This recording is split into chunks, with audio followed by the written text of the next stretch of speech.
Shalom semuanya. Kita bersyukur malam hari ini kita dapat kembali datang di hadapan Tuhan, memuji memuliakan Tuhan, dan seperti pujian kita bahwa semakin hari kita semakin sama seperti Bapa kita itu Yesus Kristus. Tiba saatnya kita akan mendengarkan kebenaran firman Tuhan. Mari kita berdoa. Segala pujian syukur hanya bagimu, Yesus Kristus pemilik hidup kami. Kami mengucap syukur buat malam hari ini kami datang di hadapan-Mu dengan kerinduan yang dalam untuk meninggikan Engkau Yesus Kristus. Dan tiba saatnya kami mau mendengarkan kebenaran firman Tuhan. Urapilah kami semua dengan kuasa Roh Kudus dan kiranya pengurapan Allah turun menaungi seluruh kehidupan kami. Terpujilah nama-Mu ya Tuhan, di dalam nama Yesus Kristus kami berdoa. Amin. Baik, kita akan membuka Alkitab kita di dalam Keluaran pasal yang ke-33 ayat 17 sampai ayat yang ke-19.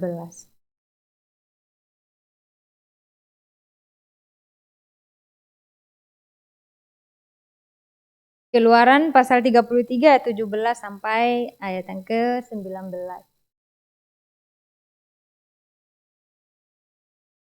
Apakah semua sudah dapat? Kita akan baca secara bersama-sama. 1, 2, 3.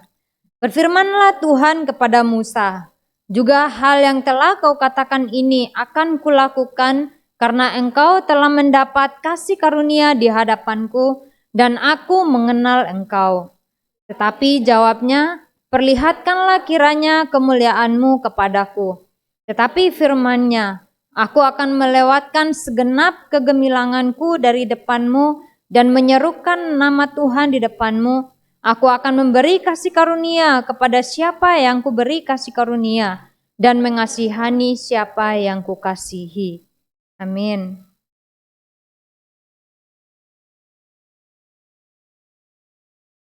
Ya, firman Tuhan malam hari ini kita akan mendengarkan dengan judul malam hari ini, kiranya tunjukkanlah kemuliaan-Mu. Dan kita lihat sebelum di ayat sebelumnya, di mana bangsa Israel di pasal yang ke-32, bangsa Israel baru saja melakukan berbuat dosa yang sangat besar di hadapan Tuhan. Kira-kira teman-teman tahu nggak? Kira-kira itu apa? Bangsa Israel melakukan perbuatan kesalahan yang sangat fatal, kesalahan yang sangat besar, sehingga membuat Tuhan murka, membuat Tuhan mau memusnahkan mereka. Kira-kira itu kesalahan apa? Mereka membuat lembu emas dan menyembahnya, dan mereka mengatakan bahwa ini adalah Allah yang menuntun kita dari Mesir sampai ke tanah perjanjian. Dan hal itu membuat Allah sakit hati, benar-benar sakit hati, membuat Allah hampir menghancurkan mereka. Namun di pasal yang di Keluaran pasal yang ke-32 ayat yang ke-10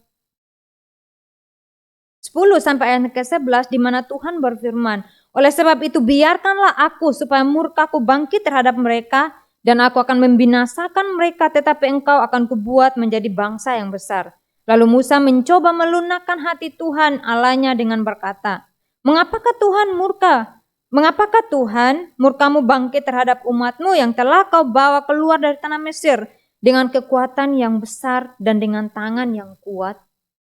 Di sini Musa, oleh karena doa seorang Musa lah yang membuat Tuhan memiliki belas kasihan atas bangsa pilihan yang telah dituntunnya itu. Dan kalau kita lihat bahwa Tuhan benar-benar mau memusnahkan, mau menghancurkan umat pilihannya. Namun Musa mampu membuat hati Tuhan lunak kembali. Membuat hati Tuhan tidak memusnahkan atau tidak menghancurkan bangsa pilihannya itu. Musa memohon agar Allah tetap menyertai mereka. Sehingga di ayat yang sekarang ini yang baru saja kita baca tadi, dia meminta, tunjukkanlah kiranya kemuliaan-Mu itu, bahwa Engkau benar-benar hadir bersama-sama dengan kami, berjalan bersama-sama dengan kami. Dan Tuhan sendiri, sesudah Allah mau memusnahkan dan mau menghancurkan bangsa pilihannya, dan seorang Musa berdoa di hadapan Tuhan dengan kesungguhan hatinya. Ia berdoa di hadapan Tuhan agar Tuhan tidak murka, Tuhan tidak menghancurkan umat pilihannya. Dia mengatakan, bagaimana dengan bangsa-bangsa lain nanti? Apakah Tuhan, ketika bangsa Mesir mendengar, apakah Tuhan membawa umatnya keluar dari tanah Mesir hanya untuk mau menghancurkan mereka, hanya untuk membinasakan mereka di padang gurun? Namun tidak demikian. Oleh doa seorang Musa, ia mampu melunakkan hati Tuhan. Doa seorang Musa mampu membuat Tuhan tidak murka dan tidak menghancurkan umat pilihannya. Dan hari ini di mana Musa meminta penyertaan Tuhan di padang gurun. Oleh karena Tuhan, sakit hati Tuhan itu ketika bangsa Israel membuat lembu emas dan menyembahnya. Tuhan tidak mau berjalan lagi bersama dengan bangsa Israel. Dia mengatakan di ayat yang kedua, aku akan mengutus orang malaikat berjalan di depanmu dan akan menghalau orang Kanaan, orang Amori, orang Het, orang Feris, orang Hewi, dan orang Yebus ke suatu negeri yang berlimpah-limpah susu dan madu. Sebab aku tidak akan berjalan di tengah-tengah kamu, di tengah-tengahmu, karena engkau ini bangsa yang tegar tengkuk, supaya aku jangan membinasakan engkau. Ketika Tuhan berkata demikian, bahwa aku tidak akan berjalan bersama-sama dengan engkau, kira-kira bagaimana perasaan seorang Musa, juga bangsa Israel? Pasti akan gundah gulana, gimana nantinya kalau seandainya Tuhan tidak tuntun kita, Tuhan tidak sertai kita, bagaimana kita bisa sampai ke tempat yang Tuhan tujukan? Ke tempat yang Tuhan suruh agar bangsa Israel ke sana. Namun kita lihat bagaimana Tuhan menyertai umatnya. Sekalipun ia sakit hati terhadap umatnya. Dan seorang Musa melunakkan hati Tuhan. Dan Tuhan mau berjalan bersama-sama dengan mereka. Di dalam Keluaran pasal yang ke-33 ayat 12 sampai 14.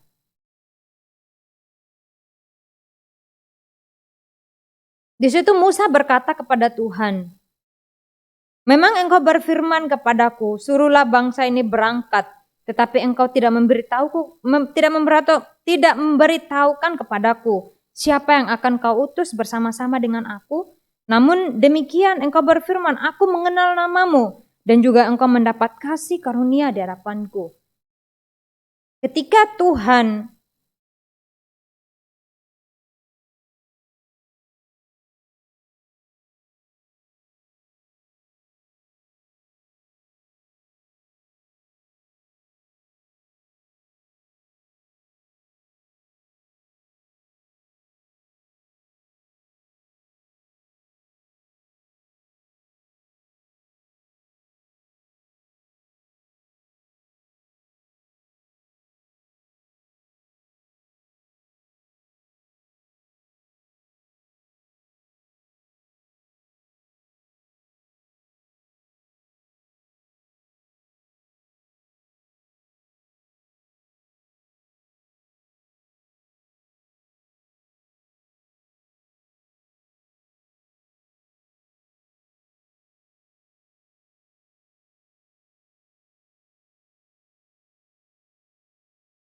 ada artinya.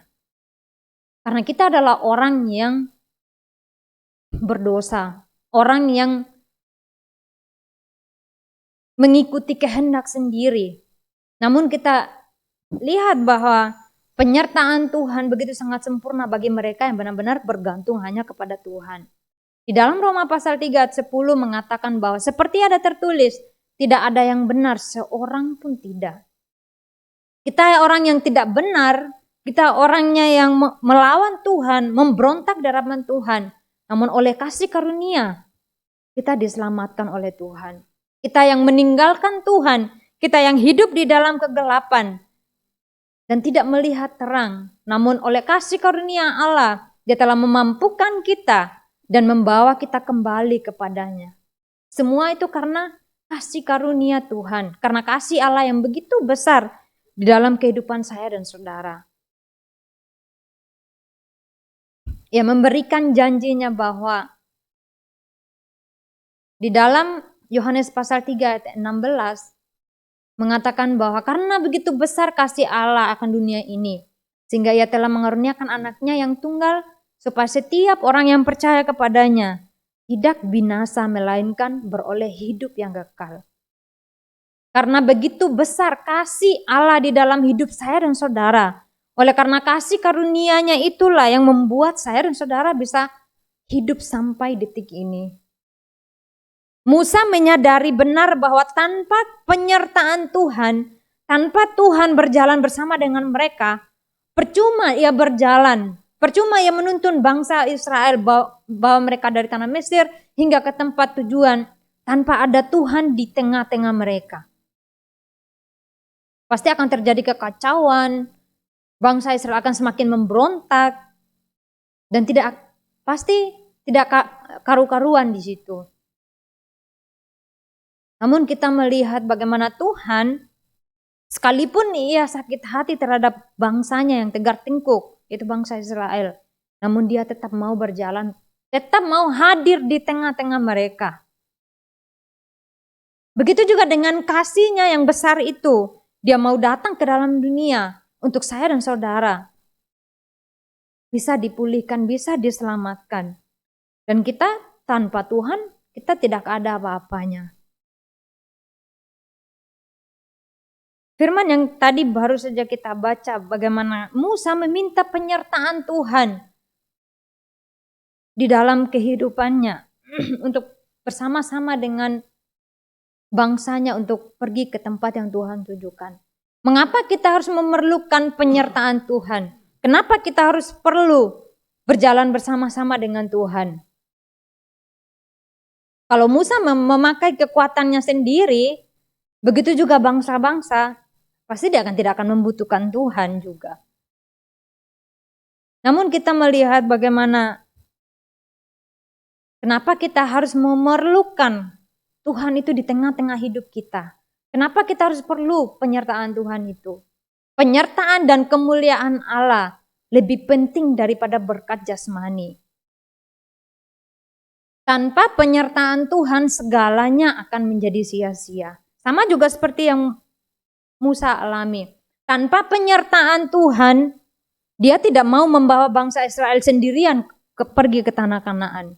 Tanpa penyertaan Tuhan, dia tidak akan mampu menuntun bangsa Israel yang begitu banyak, membawa mereka ke tempat yang Tuhan tunjukkan. Tanpa penyertaan Tuhan, segala sesuatunya yang mereka rancangkan pasti tidak akan berhasil. Musa membutuhkan penyertaan Tuhan itu di dalam kehidupannya bersama bangsa pilihan Tuhan. Karena Allah menyatakan kemuliaannya kepada umat yang dikasihinya.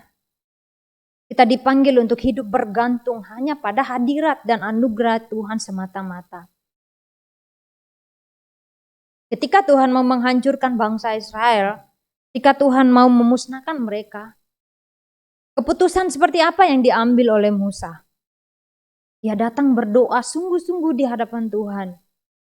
Bagaimana dengan kita? Kita tidak mengalami masalah besar yang seperti dialami oleh Musa. Paling kita mengalami masalah-masalah ya yang sederhana, namun juga kadang menyakitkan.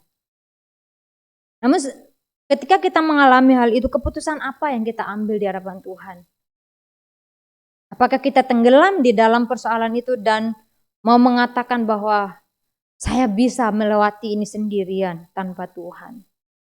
Tanpa Tuhan, sama sekali kita tidak mampu untuk berdiri, untuk berjalan sendirian. Sekalipun kita merasa bahwa kita mampu, kita bisa, namun tanpa Tuhan, kita tidak ada apa-apanya. Demikian juga seorang Musa. Karena dia tidak mampu, dia tidak bisa untuk menuntun bangsa umat pilihan itu, yang meminta kepada Tuhan, perlihatkanlah kemuliaan, tunjukkan kemuliaanmu itu kepadaku. Kata kemuliaan di sini berasal dari kata Ibrani kavod, dan juga di dalam bahasa Yunani adalah doxa, artinya kemuliaan, keagungan Allah atau lambang kehadiran ilahi Allah itu di dalam di tengah-tengah bangsa Israel. Tuhan mau benar-benar ada Tuhan. Tuhan mau benar-benar hadirat Tuhan. Tuhan itu hadir menuntun, berjalan bersama-sama dengan umat pilihannya. Musa tahu benar bahwa jika bukan Tuhan yang menuntun mereka, pasti mereka tidak akan bisa keluar dari tanah Mesir. Jika bukan Tuhan yang menuntun mereka, pasti mereka masih tetap diperbudak oleh dosa, diperbudak oleh orang-orang Mesir. Yang menyadari benar bahwa tanpa Tuhan mereka pasti tidak akan dibebaskan, tidak akan diselamatkan. Sehingga ia memerlukan hadirat Tuhan itu di dalam hidupnya. Memerlukan Tuhan yang mau berjalan bersama-sama dengan mereka. Ketika Tuhan berkata bahwa aku tidak akan berjalan bersama-sama dengan engkau, karena engkau ini bangsa yang tegar tengkuk, pasti nanti aku akan memusnahkan engkau dan akan melenyapkan engkau. Dan di sini Musa kembali mengingatkan kepada Tuhan bahwa Tuhan, ini adalah umat pilihanmu. Ini adalah bangsa yang kamu pilih. Ini adalah bangsa yang sudah diadakan perjanjian dengan Abraham, Ishak, dan juga Yakub. Bagaimana mungkin Tuhan membiarkan mereka begitu saja? Bagaimana mungkin Tuhan membiarkan bangsa umat pilihan Tuhan, aku juga mereka untuk berjalan sendirian tanpa Tuhan? Identitas mereka yang telah diubah oleh Tuhan menjadi umat pilihan, menjadi bangsa pilihan. Demikian juga kita. Seperti yang dikatakan di dalam Roma pasal 8 ayat 15-16. Sebab kamu tidak menerima roh perbudakan yang membuat kamu menjadi takut lagi. Tetapi kamu telah menerima roh yang menjadikan kamu anak Allah. Oleh roh itulah kita berseru, ya Aba, ya Bapa. Roh itu bersaksi bersama-sama dengan roh kita bahwa kita adalah anak-anak Allah. Kita adalah anak-anak siapa? Kita adalah anak-anak Allah. Seperti bangsa Israel yang adalah umat pilihan Tuhan, bangsa kepunyaan Allah sendiri. Juga saya dan saudara adalah anak-anak Tuhan yang berseru, yang mengatakan, yang memanggil Tuhan kita sebagai Bapa kita. Dan kita adalah anak-anak Tuhan.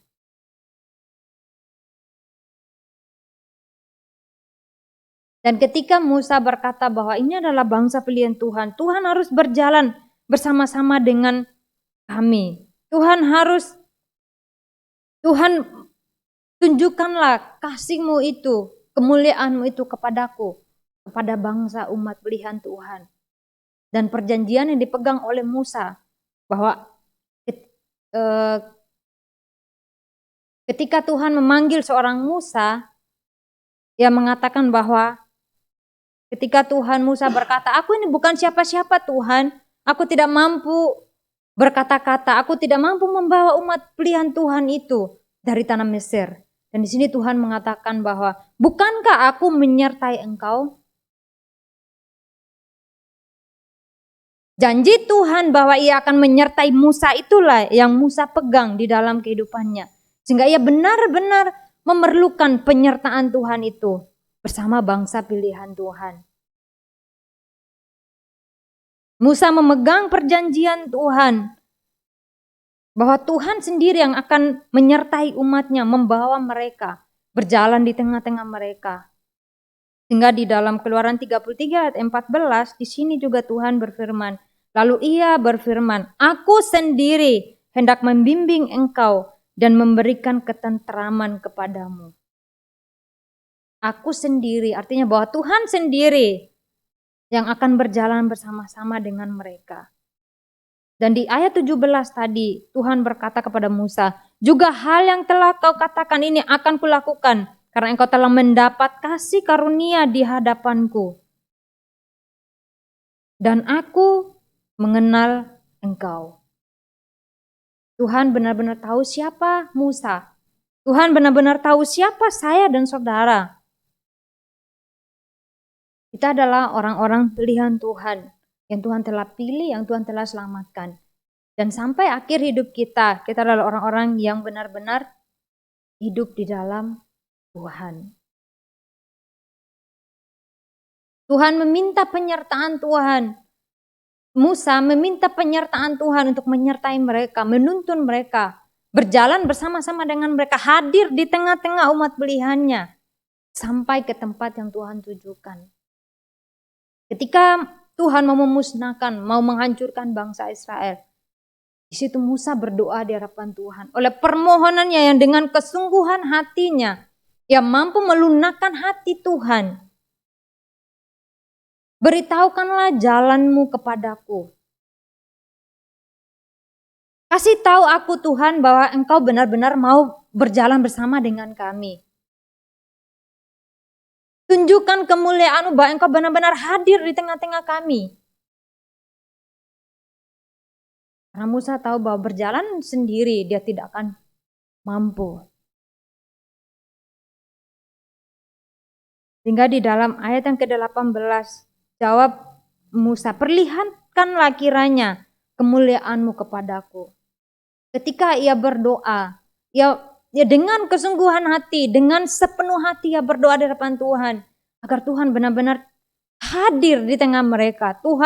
Musa memerlukan hadiran Tuhan di tengah-tengah bangsa pilihannya. Ya walaupun juga seorang Musa sakit hati juga. Sakit hati juga ketika melihat bangsa yang Tuhan pilih ini melakukan hal yang tidak benar di hadapan Tuhan. Namun walaupun demikian dia berdoa di hadapan Tuhan. Bahwa dia mau Tuhan berjalan bersama-sama dengan mereka. Musa tidak meminta berkat, melainkan kehadiran dan kemuliaan Allah yang ia minta. Ia ingin mengenal Tuhan lebih dalam dan hidup dalam perjanjian Tuhan. Dalam hidup kita, ketika kita mengalami persoalan, ketika kita mengalami berbagai macam masalah dalam kehidupan kita, apa yang kita minta di hadapan Tuhan? Pasti kita akan mintanya, ya Tuhan semoga masalah ini cepat selesailah. Saya tidak mau menghadapi ini lagi itu. Dan kita memang mungkin bukan seperti seorang Musa. Namun saya percaya bahwa dalam hal apapun, kita juga dapat menjadi orang yang mengambil keputusan iman di hadapan Tuhan. Mencari Tuhan, mencari hadiran Tuhan di dalam kehidupan kita, hadirat Tuhan. Mencari kemuliaan Allah itu dalam hidup kita. Karena bersama dengan Tuhan, kita mampu melewati setiap apapun, persoalan apapun dalam kehidupan kita. Amin. Dan di dalam kehidupan kita juga kita menyadari bahwa dengan kekuatan saya sendiri, dengan kekuatan kita sendiri, kita tidak mampu. Tapi berjalan bersama dengan Tuhan, kita mampu melewati hal apapun itu.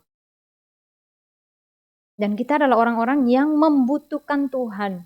Mungkin banyak orang di luar sana, terutama pemuda-pemudi di luar sana, mungkin banyak, bukan mungkin lagi, banyak dari mereka yang tidak memerlukan Tuhan. Tidak datang beribadah, tidak berdoa. Namun kita adalah orang-orang yang berdoa. Amin. Orang-orang yang selalu berada di dalam hadirat Tuhan, memerlukan hadiran Tuhan. Kuasa Tuhan itu di dalam kehidupan kita. Bangsa Israel adalah bangsa yang telah dipilih oleh Tuhan. Bahwa mereka adalah umat pilihan yang dipilih Tuhan. Dan Tuhan sendiri hadir di tengah-tengah umat pilihannya. Ketika Musa meminta bahwa perlihatkanlah kiranya kemuliaan-Mu itu kepadaku ya Tuhan. Di sini firman Tuhan mengatakan bahwa aku akan melewatkan segenap kegemilanganku dari depan-Mu dan menyerukan nama Tuhan di depan-Mu. Aku akan memberi kasih karunia kepada siapa yang kuberi kasih karunia dan mengasihani siapa yang kukasihani. Dan juga firman-Nya bahwa firman-Nya, engkau tidak tahan memandang wajahku, sebab tidak ada orang yang memandang aku dapat hidup. Dan di sini Tuhan menutupi Musa dengan tangannya. Di ayat yang ke-22 mengatakan, apabila kemuliaanku lewat, maka aku akan menempatkan engkau dalam lekuk gunung itu dan aku akan menudungi engkau dengan tanganku sampai aku berjalan lewat. Kemudian aku akan menarik tanganku dan engkau akan melihat belakangku, tetapi wajahku tidak akan kelihatan. Bagaimana Tuhan benar-benar mau. Tuhan benar-benar menunjukkan siapa dirinya, kuasanya, kemuliaannya itu kepada Musa. Bahwa dia benar-benar hadir menyertai umat pilihannya. Dan kita tahu bahwa Tuhan sendirilah yang menjadi pelindung, yang menjadi pembela di dalam hidup kita. Tuhan sendirilah yang mampu membuat kita berdiri tegak. Tuhan sendiri yang mampu membuat kita terus berjalan dengan iman bersama dengan Tuhan. Dan di dalam Kristus, kemuliaan Allah itu nyata bagi kita. Kita akan baca saya bersama-sama di dalam Yohanes pasal yang ke-1 ayat yang ke-14. Yohanes pasal yang ke-1 ayat yang ke-14. Apakah semua sudah dapat? 1, 2, 3. Firman itu telah menjadi manusia dan diam di antara kita. Dan kita telah melihat kemuliaannya, yaitu kemuliaan yang diberikan kepadanya sebagai anak tunggal Bapa, penuh kasih karunia dan kebenaran. Firman itu telah menjadi manusia dan diam di mana? Di antara kita. Dalam Kristuslah kemuliaan Allah itu nyata di dalam hidup kita. Dan melalui salib, melalui pengorbanannya di atas kayu salib, kita menerima kasih karunia yang membuat kita menjadi orang yang memiliki hidup yang kekal di dalam Tuhan. Oleh kasih karunia itulah yang membuat kita menikmati penyertaan Tuhan sepanjang hidup kita. Dan menjadi orang yang menikmati berkat kekal hanya di dalam Yesus Kristus itu sendiri. Dan kita percaya bahwa sebagai pemuda-pemudi ketika kita setiap kali mendengarkan kebenaran firman Tuhan, kita dapat merenungkan. Ketika kita merenungkan kemuliaan Tuhan, kita diingatkan untuk melihat ke atas dan menemukan kekuatan serta pengharapan hanya di dalam Allah itu sendiri. Ketika Musa tidak mampu untuk memimpin umatnya, yang ia pandang adalah Tuhan. Dia melihat ke atas, yang benar-benar merindukan hadiran Tuhan itu. Kehadiran Tuhan di dalam hidup mereka, bangsa Israel. Menuntun mereka, menyertai mereka.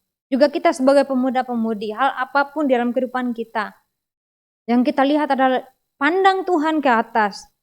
Karena kita percaya bahwa harapan kita hanya ada di dalam siapa? Hanya ada di dalam Yesus Kristus. Hidup yang kekal hanya ada di dalam Yesus Kristus. Dan kekuatan kita dapatkan, kita peroleh hanya melalui Yesus Kristus itu sendiri. Dengan kita memandang Dia, berdoa di hadapan Tuhan dengan sungguh-sungguh pada Tuhan. Dan melalui firman Tuhan malam hari ini, bagaimana seorang Musa meminta penyertaan Tuhan. Juga kita setiap hari, kita selalu meminta Tuhan menuntun hidup kita. Tuhan menyertai hidup kita. Dan setiap hari kita dapat menjadi orang yang hidup di dalam penyertaan Tuhan. Amin. Dari firman Tuhan malam hari ini, bahwa Tuhan telah memanggil saya dan saudara, menjadikan kita sebagai orang yang memancarkan kemuliaan Allah lewat hidup kita. Menjadi orang yang tampil beda di tengah dunia ini, yang tidak percaya kepada Tuhan. Namun Tuhan memanggil saya dan saudara, menuntun, memperlengkapi kita untuk menjadi orang yang memberitakan Injil kasih karunia itu kepada orang lain. Amin. Tuhan memanggil saya dan saudara untuk memancarkan, memperlihatkan kemuliaan Allah itu lewat hidup kita kepada orang lain, kepada orang-orang di luar sana. Demikian juga kita sebagai pemuda-pemudi, dalam setiap langkah perjalanan iman kita, yang kita lihat adalah Tuhan, kemuliaan Tuhan, menjadi cahaya yang menuntun kita sampai akhir. Dan juga dengan pengharapan dan iman kita dapat menyaksikan kasih dan kuasa Tuhan itu bekerja di dalam hidup kita. Dan pastikan bahwa setiap hari kita selalu berada di dalam berkat penyertaan Tuhan. Amin. Setiap hari kita selalu berada di dalam tuntunan kuasa Roh Kudus, sehingga kita bisa mampu mengatakan, menyaksikan Yesus Kristus yang kita temukan itu dalam hidup kita kepada orang lain. Dan sama seperti seorang Musa yang meminta kemuliaan Tuhan, hadirat Tuhan di dalam kehidupannya. Demikian juga kita setiap hari selalu meminta penyertaan Tuhan, kehadiran Tuhan. Bahwa kita adalah orang yang benar-benar membutuhkan Tuhan. Tanpa Tuhan kita tidak bisa mampu untuk berjalan dan melakukan apapun. Namun bersama dengan Tuhan kita mampu melakukannya. Amin. Bersama dengan Tuhan kita bisa mampu menjadi orang yang memiliki pengharapan hanya di dalam Yesus Kristus itu sendiri. Sekian dari firman Tuhan malam hari ini. Kita akan berdoa. Kami mengucap syukur ya Tuhan untuk kasih karunia-Mu dalam kehidupan kami. Seperti seorang Musa yang selalu meminta kehadiran Tuhan di tengah-tengah umat pilihannya. Juga kiranya kami setiap hari kami terus memandang Engkau, Yesus Kristus sebagai Tuhan dan Juru Selamat dalam hidup kami. Dan kiranya setiap hari jadikan kami sebagai pemuda-pemudi yang selalu memiliki pengharapan hanya di dalam Yesus Kristus dan mampu berdiri di hadapan-Mu dan berjalan bersama dengan Engkau ya Tuhan. Terima kasih ya Bapa, di dalam nama Yesus Kristus kami berdoa. Amin.